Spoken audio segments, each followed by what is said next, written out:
Hello po mga idol, may bagong tips na naman po tayo sa hindi pa nakakalam sa bagong na-invite sa content monetization. Kung gusto mong malaman, tapusin ang video hanggang dulo. Ang tips po natin ngayon mga idol, about po sa paggamit ng background music sa Facebook.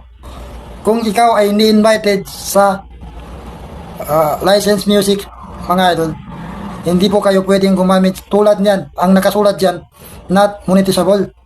Ibig sabihin yan, hindi yan maaaring gamitin dahil pwede kayong ma-demonetize dyan mga idol. Kung gusto nyo gumamit mga idol ng background music sa Facebook, piliin nyo po ang loyalty free mga idol. Yan, pwede kayong gumamit dyan mga idol.